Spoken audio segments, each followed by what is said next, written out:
Welcome to the podcast. Nathan Newberry here, your host. Super pumped for you guys to tune in on this episode. We have Callan Faulkner here. She's an AI specialist. We're going to dive into really geeking out on this episode with some tactics around helping people that are building online businesses. Because we're just off, recording here. We're talking about tons of ways that we can streamline things. I think many times we think about like hiring people, but really sometimes it's like systems and automations that can really help bridge that gap. So we're going to talk about that through the conversation here. Toward the end, we're going to really geek out a little bit. So stay tuned till the whole episode. If you're someone that's really wanting, though, to build an online business, down below in the show notes, I want to give a gift for everybody that's listening in of how to build one. One of the methods that I am a big advocate is the AI freedom method of identifying our freedom, but also leveraging AI as the most amount of things that we can do to really kind of buy back our time. And we're going to talk a lot about this on the episode today, but it's my gift as a free workshop for you guys to go check out. That's going to be really helpful for you. Callan, thank you for being on. I'm excited for today, diving into the AI stuff. Thank you for being on.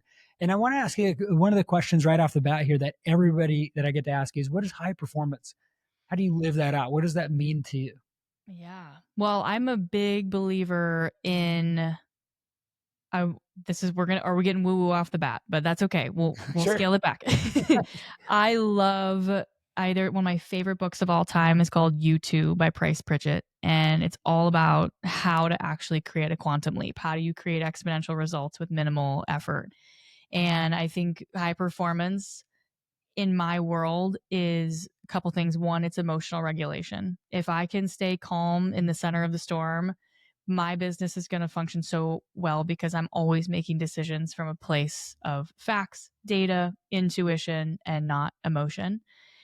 Second thing is taking care of myself, my body. I'm outside in nature, grounding, strength training, hosting dinner parties with my favorite people, constantly masterminding with my best friends who are scaling in businesses. So it's that combination of being emotionally present, being spiritually tuned in, and creatively on fire all at the same time, and not feeling like you have to do all of the work. Find the A players and bring them in, and that's been the key to my success the last couple of years.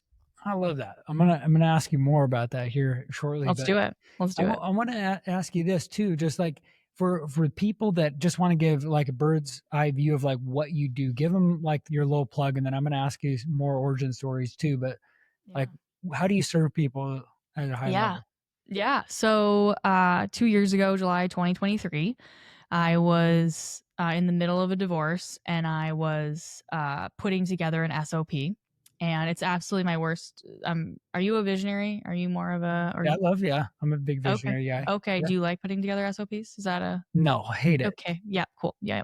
Same. But literally, I'm like, I think I'd rather just go get a job than have to put these things together. And I saw my first YouTube video of the guy. He, recorded himself talking about the SOP, went into ChatGPT, said, "You're a world-class technical documentation specialist. Please format this, take this transcript, build out a perfect SOP, include links where necessary." And it just took that task that usually took, 2 or 3 hours, and not even about the time, but more about the bandwidth and the effort and energy that it took to build it. And it made it, 10 minutes of time.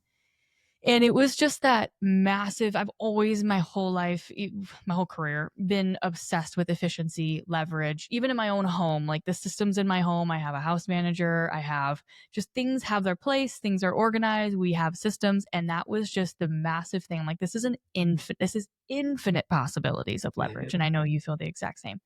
So at the time I was running a consulting business for real estate investors.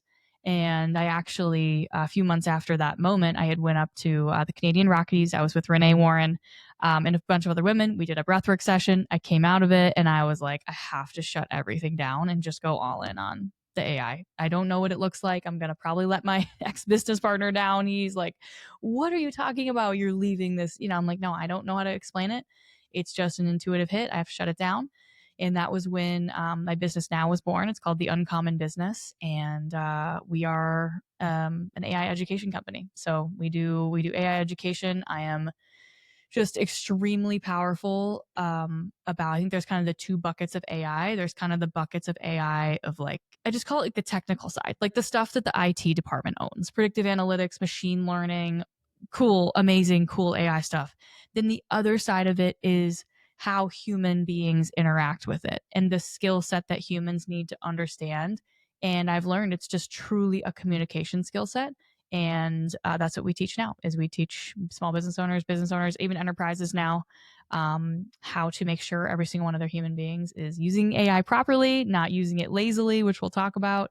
And ultimately finding those quantum leaps with less effort, creating exponential results. That is cool.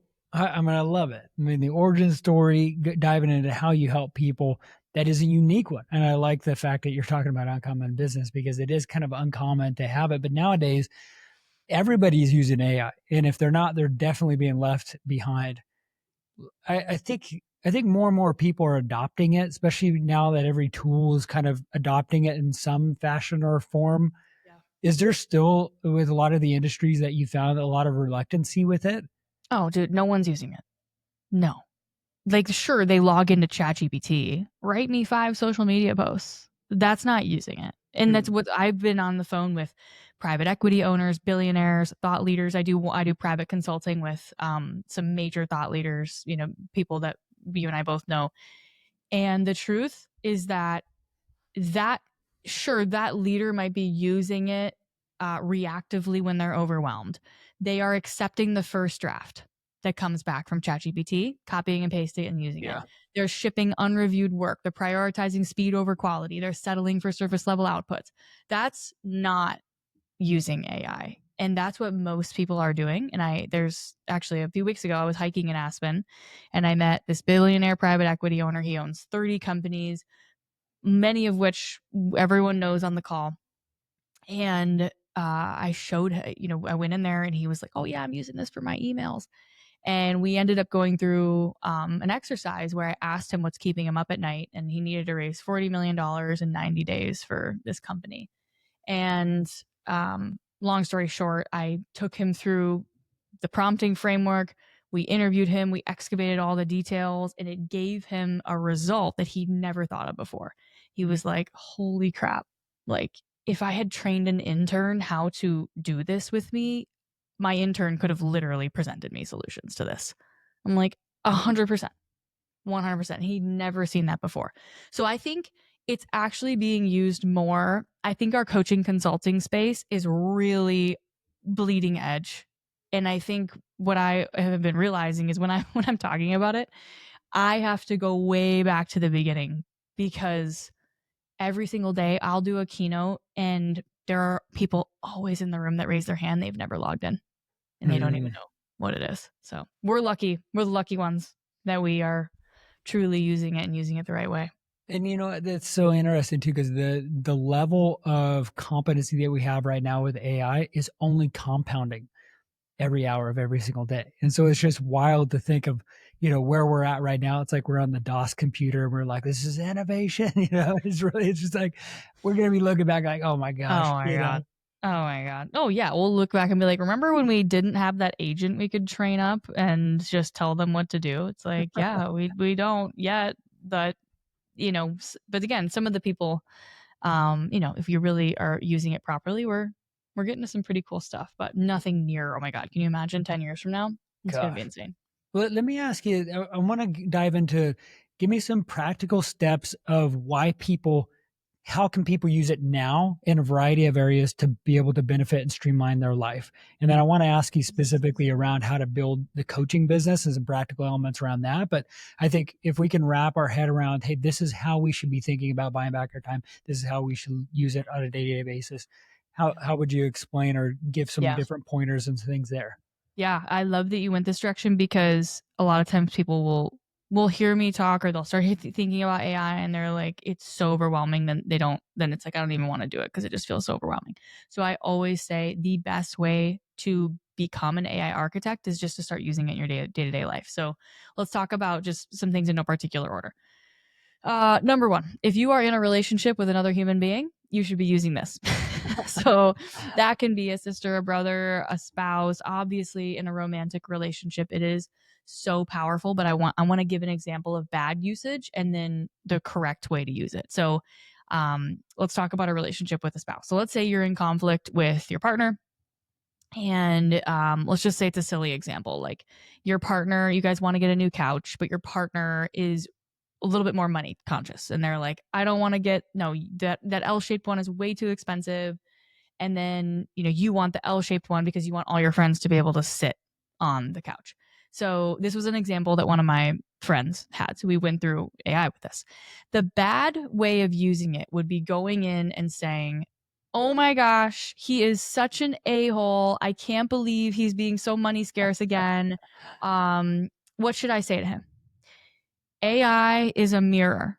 So AI wants to make you happy. If you come in with that attitude and that frequency, it's just going to mirror that right back to you. It's going to be like, oh my gosh, I can't believe he's doing it like that. Here's a text to send him.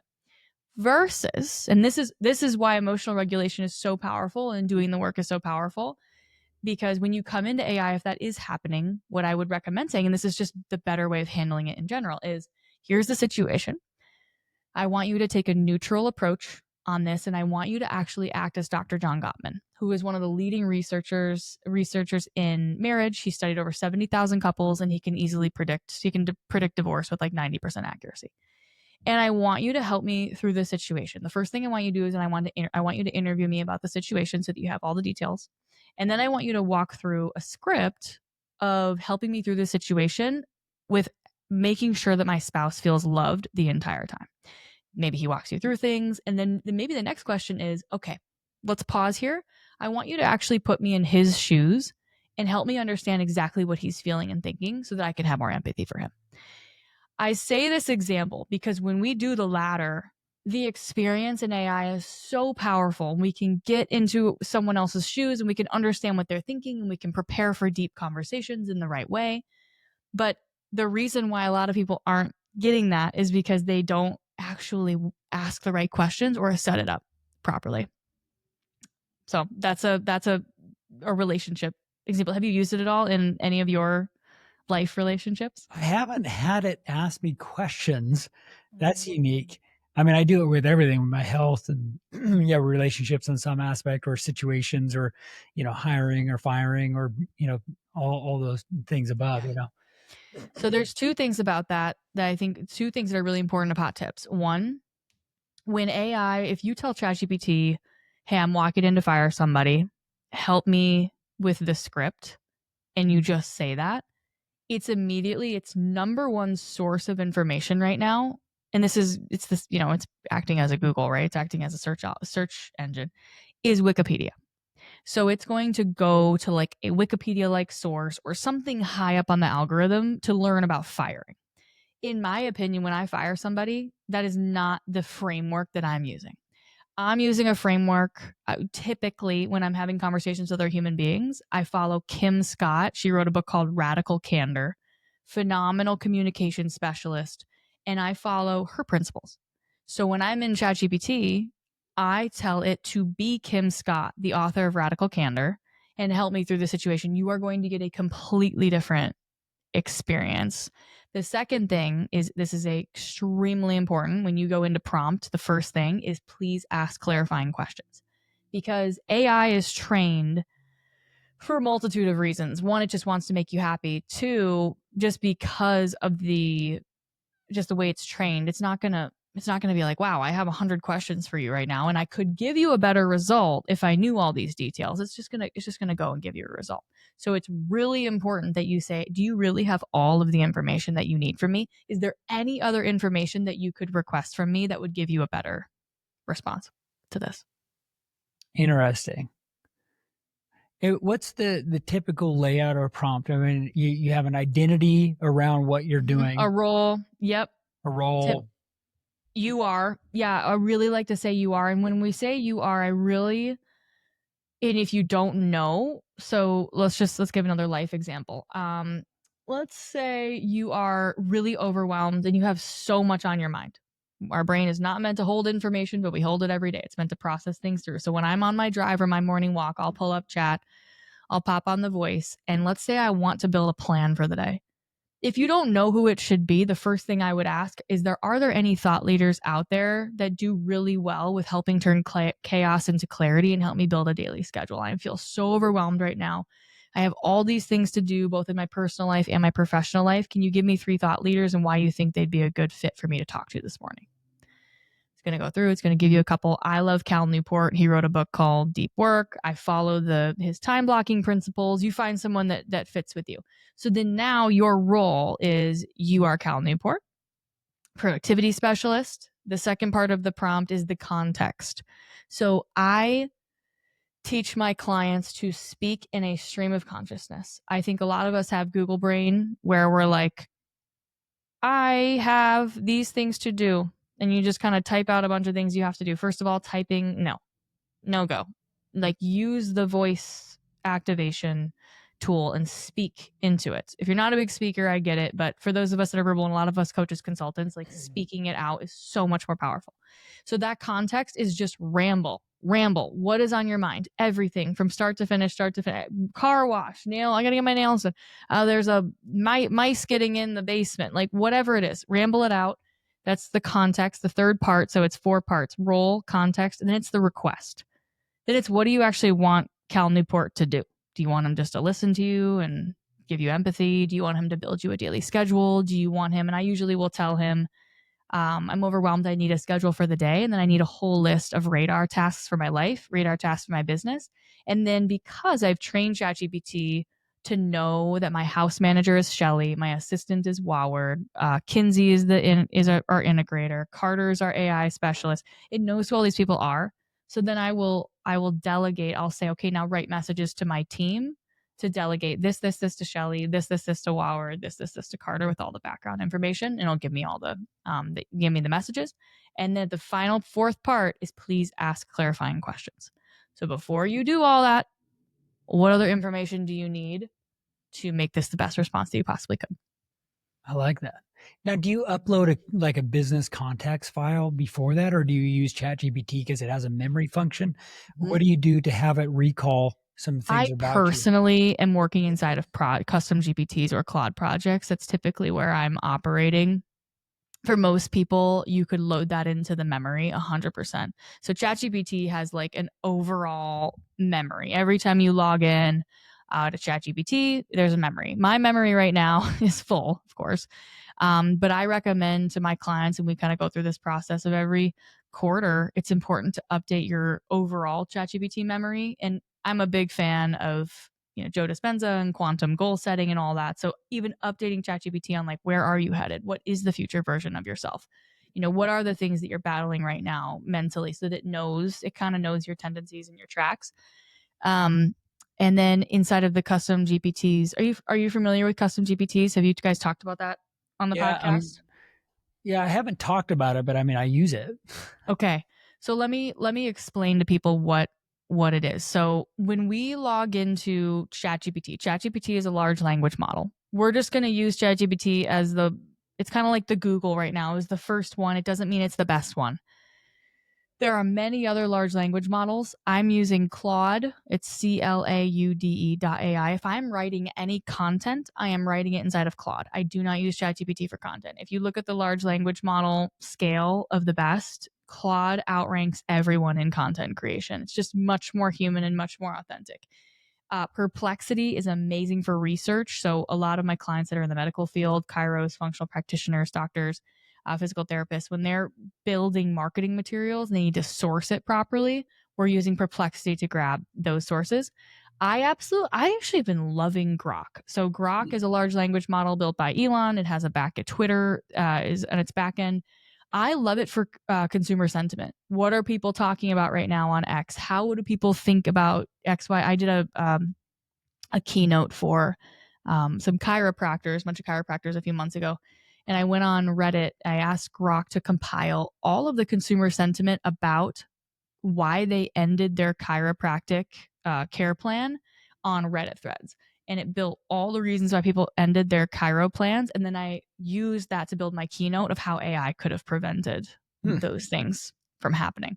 So it's really cool to grab consumer sentiment. There's Gemini as Google. So I'm not using Gemini very much. I'm sure it's great. I don't know. It's like now I'm at the point where I'm like, okay, if I get a new one in, something's got to go to Goodwill. So I'm like, I'm filled. If some people are like, what about this one? I'm like, I'm sure it's great. I don't know. I've got what I need. So when you just go regular into the large language model, I just call that on the fly prompting. That's what the name I've come up with. We're kind of just on the fly prompting. We're just chatting with it. We often, when you're just chatting with it regular, you have to give it a lot of background. You have to give it a lot of context, which is fine, but often it will take you longer to get to the result that you're looking for because it just doesn't know. Like if you're writing a social media post, it has no idea who your ideal client is, your voice, your tone, what's your mission, what's your vision, what are your values, what's your pillars, what is the past content that's done well for you, what content has done well for your competitors. All these things that are required to build a world-class social post are not in a normal chat. So now, if we want that memory to be built in, we have to start talking about, I call them AI projects. ChatGPT has they have projects technically in there. You could do a project. They also have custom GPTs. I'm just going to talk about the project. We'll talk about custom GPTs because custom GPTs are a little bit different. You can share them outside of your organization, which I love about custom GPTs because we have custom GPTs for our clients. So if you are a coaching consultant right now thinking about giving something to the client, I'll talk about a custom GPT we have for everyone that's in our AI program. It's called the Command Center. So there's 2 parts to a project. The first part is called the custom instructions. So the custom instructions are where you set the instructions of this project. Who is it? What does it do? What is its role? What is it really good at? What does it need to know? There's limits to these instructions. This is like the absolute most important thing. So in our A2A command center, it says you're Callan Faulkner, a world-class AI coach and consultant who helps people implement AI in practical, functional ways to accelerate their business and life. You need to review the transcript to find answers to people's questions. You're enthusiastic and genuinely excited, blah, blah, blah, blah. Here's your communication style. Here are your core principles. Here is your approach to their questions. Here are your boundaries. Don't give legal advice. When someone says, I have a question, you say, great, how can I help? I've got all these little instructions in here. Now, there is the second part. So there's 2 parts. So there's the instructions and then there's the knowledge. So then the knowledge is a variety of files that you can upload in here. In the knowledge, I have all of the transcripts of my coaching in this program and in past programs.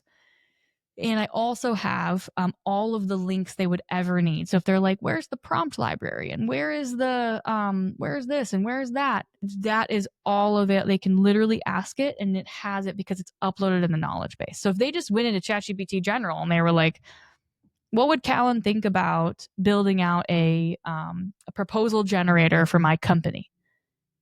Who's Callan? What do you mean? Versus this, thinks like me, knows all the information that I've coached on, knows exactly how I solve problems, seen me solve a lot of problems, seen me do live hot seat coaching, and is a phenomenal resource for our clients. You built your own personal extension of you. That's right. Yeah. That's right. I love that.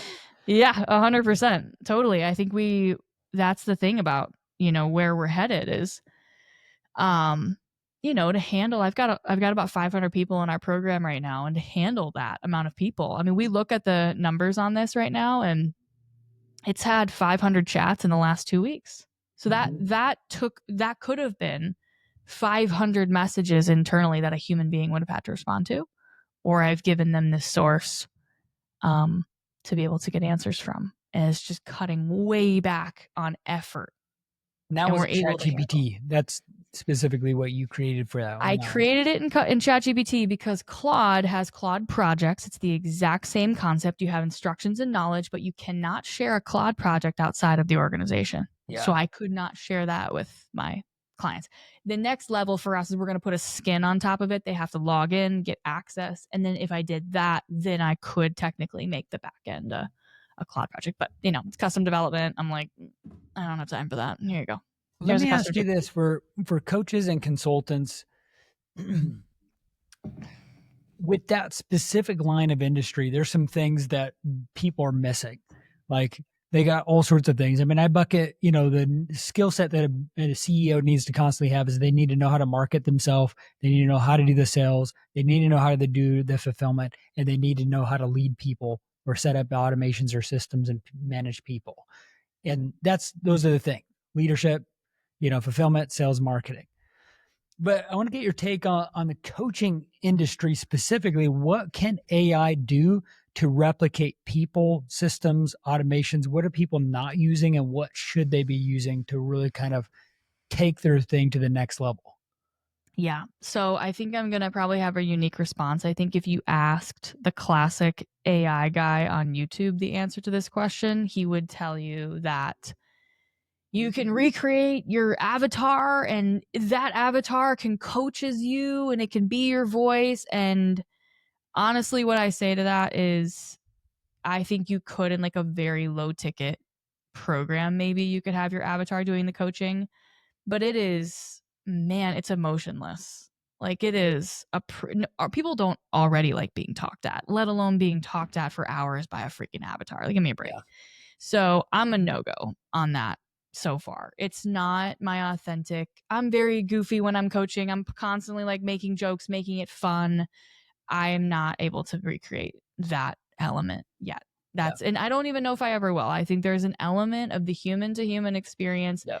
I'm a spiritual person. I believe that humans carry a frequency. I believe we can feel frequency. I have intuition. You have intuition. We have like there's just something beyond that we can't quite describe.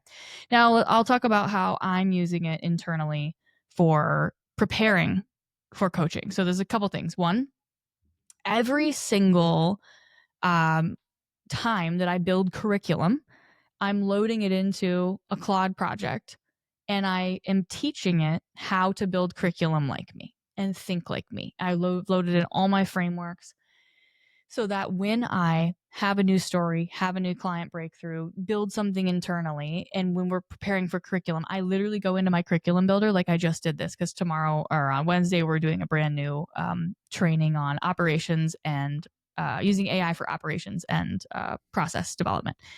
And also like the founder brain. And I basically talked into it for like a minute of all the things I wanted them to leave with, the things I want to demo and the things they're going to build.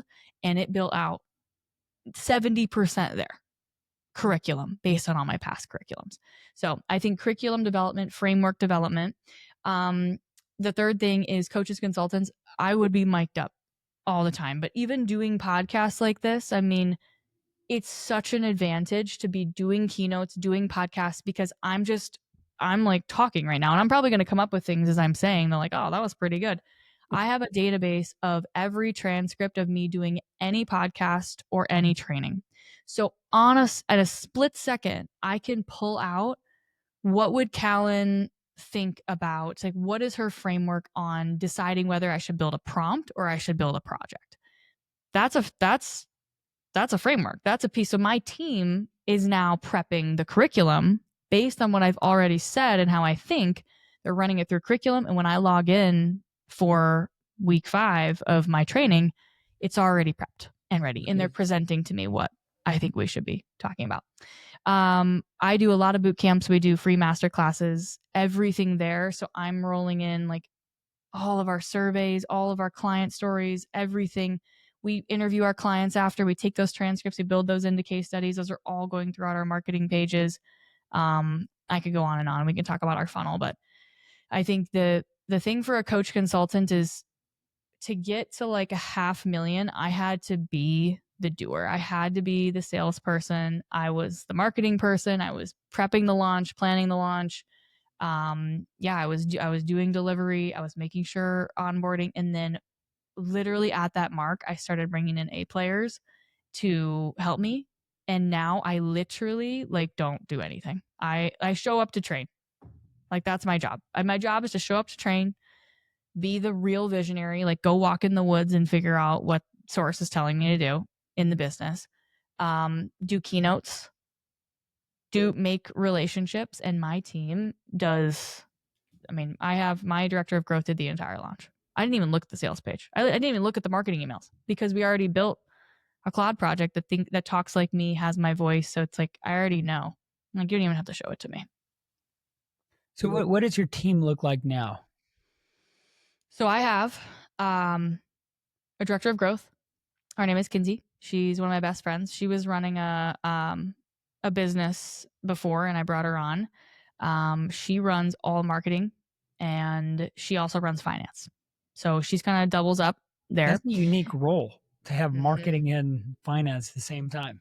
Yeah. She's so interesting. I mean, she's like she's classic badass entrepreneur, but she has the visionary and the integrator skill set. So it's fascinating. So she can do both.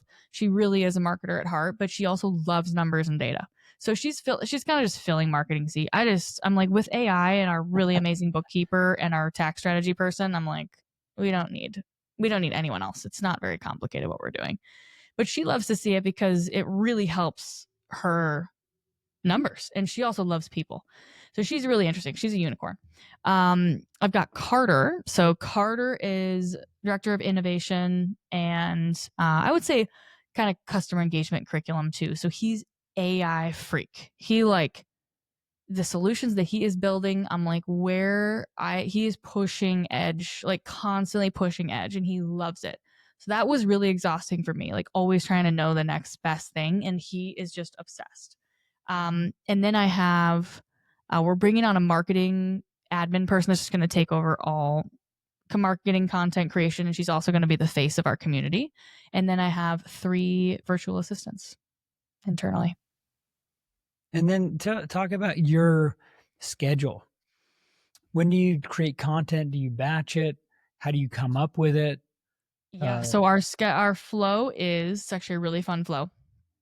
Uh, I don't create a lot of content. Like a lot of it is like videos of me. There will be times when I have to, if I am creating, like this will be content for us. We'll just take the raw file of this, cut it into reels. I do some batching, but most of it is she'll interview me on a Monday. She'll send me like 3 questions of like, what's the biggest download you've had as a leader? What's the biggest, one of the coolest ways you've used AI in the last week? What, something, okay, you were at that event last week, what was something someone said to you that you could share with your audience?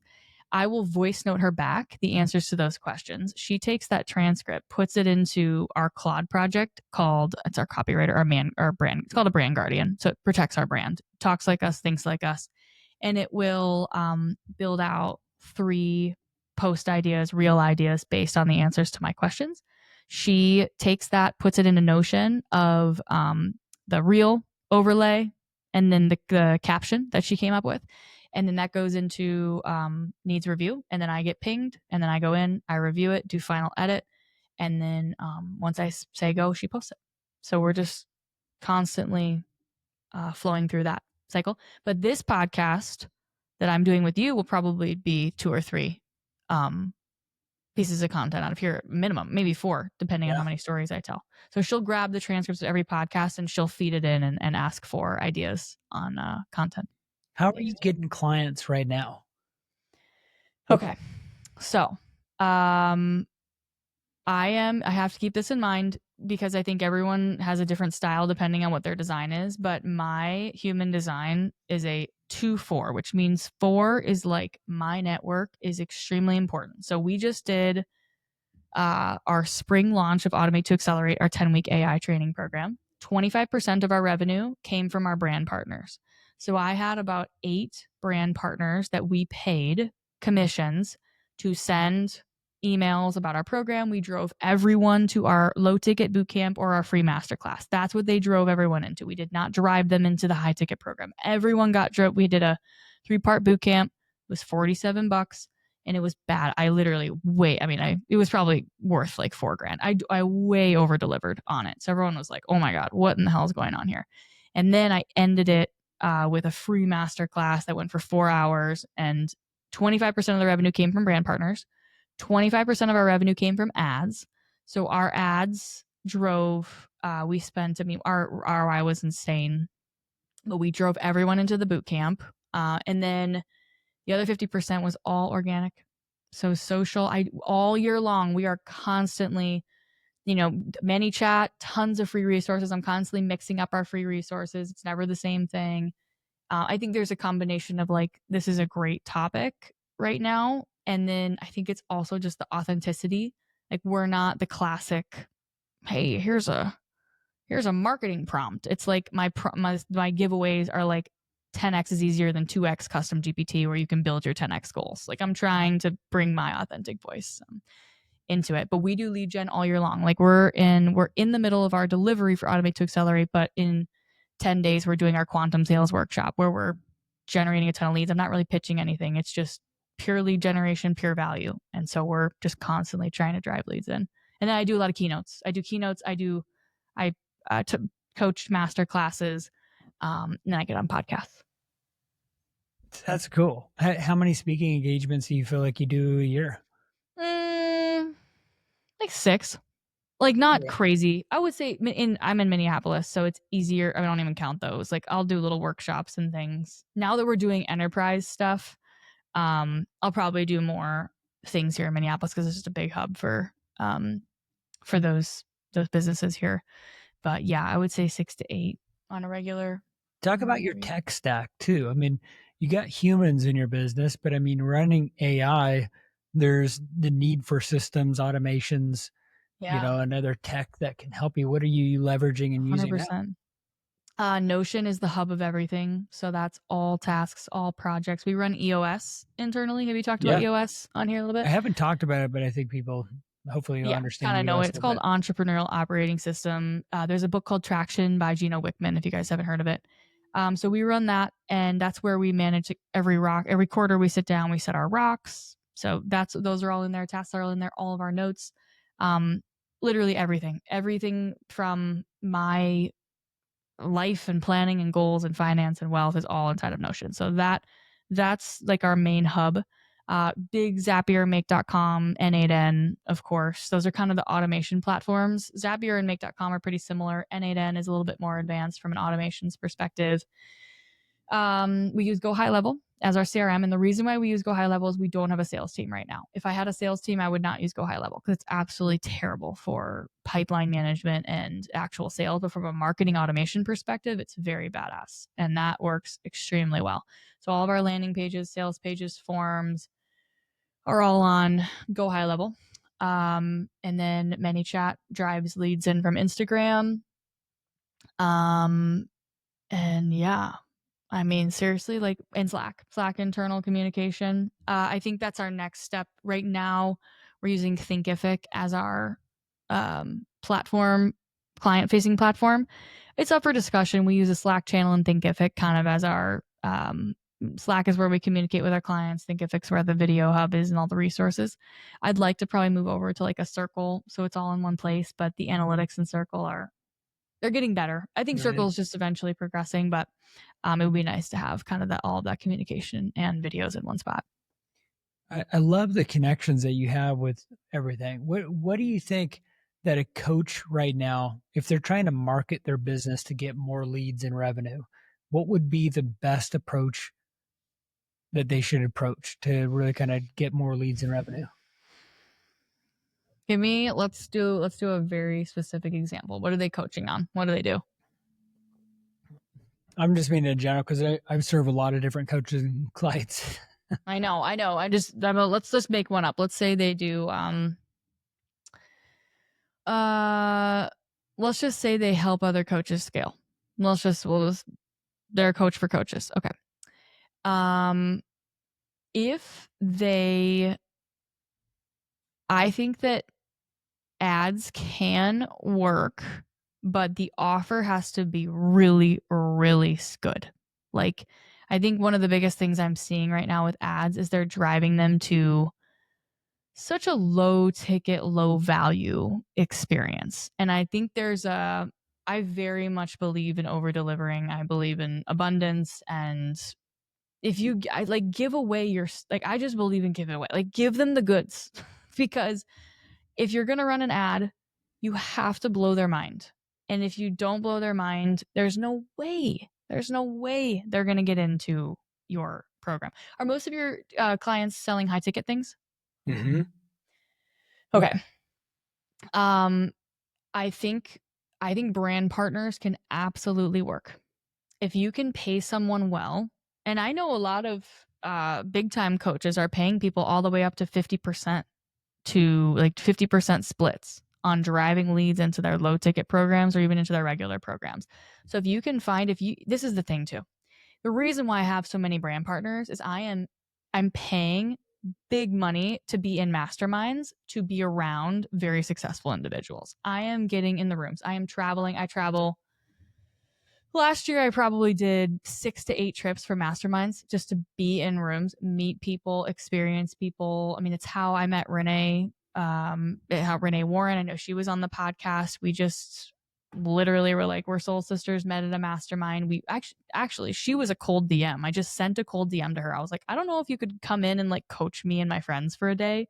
And she agreed. And we paid her. We brought her in and she connected us with, and she invited me into a mastermind. I went to Tulum and there was 12 amazing women entrepreneurs there. And, you know, four of them were all brand partners. And again, that brought in $250,000 for us this spring from these brand partners. So they're not just going to pop out of thin air. I think that's the thing I want people to understand is these relationships that I've made have required spending money when I didn't have it to get to, like, this sounds like crazy, but I mean, when I first started my coaching business, I probably had $45K in my bank account, and this mastermind that was like, they meet every month and they're badass. And it was Taylor Welsh's group at the time, and I'm still in it. And it was just all coaches, consultants scaling to 10 figures, scaling to 8 figures.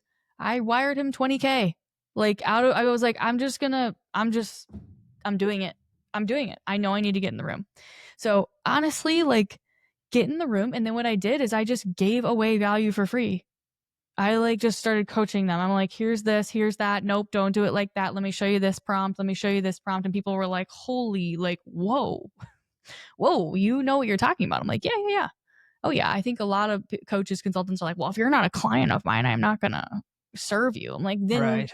no one's going to know what you do. So give it away. Give it away. Just be yourself. Like, go add value. One of my best relationships that I've gotten is with a man named David Guillaume. He's a spiritual coach. He's phenomenal. If you guys haven't heard him, he's the co-founder of Mary Ruth Organics. They're the largest, they're $1 billion company.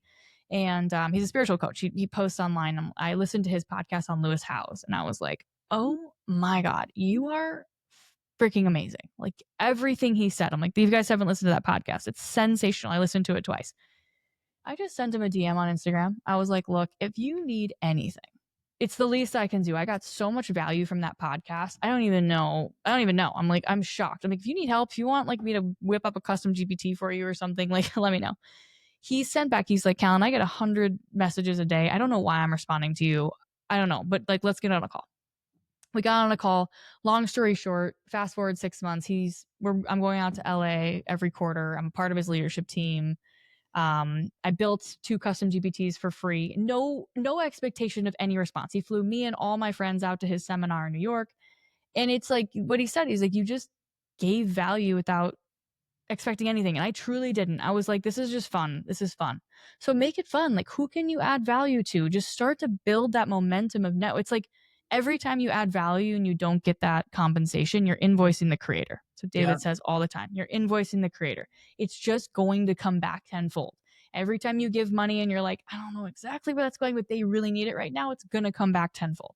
I think lead generation is truly building up your invoices to the creator, like, over and over and over again. And I know that's probably not, people are probably like, I want to see your hooks on your ad. I'm like, I don't know. I'm like, I'm in the place of it's a magnetic energy now to come into our field. People are just, they love it. We give so much away and there's immediate value. They walk away and I honestly don't care if they don't want to buy our program. That's totally fine. And I know the 10% that convert are our perfect clients and they're just ready to transform. I love that. I want to have you back on one of these days again, and we could dive into more specifics around AI. I appreciate you being on the podcast. How can people follow you and connect with you further, though? I love it. The website is theuncommonbusiness.co. And if you're interested, there's resources, there are all the things. If you go to work with us and you scroll down a little bit, you can see the wait list for Automate to Accelerate is our 10-week AI course. We do it twice a year. That's a really fun one. And then just follow me on Instagram. It's Callan Faulkner, Callan. And I post stuff about, like, I don't know, how to go to the grocery store and make sure AI can help you, voice noting all the things you need or putting a recipe in and getting a grocery store prompt. So I try to think of creative, fun things to help you guys. And yeah, I love it. So it was an honor to be here, Nathan. I really appreciate it. Yeah, I'll put her links down below. Go follow her and connect with her. Learn AI. The importance of AI is so important. Leverage it in every area of your life. It's really going to be a huge resource. And if you're wanting to build online, there's another resource down in the description too of a free workshop I want to give everybody so that they can be able to know how to leverage AI and build a team that's going to buy back their time and give them impact in their. There it is, free value. So, learn from the best. I love it. Well, thank you guys for tuning in, and we will see you on the next episode.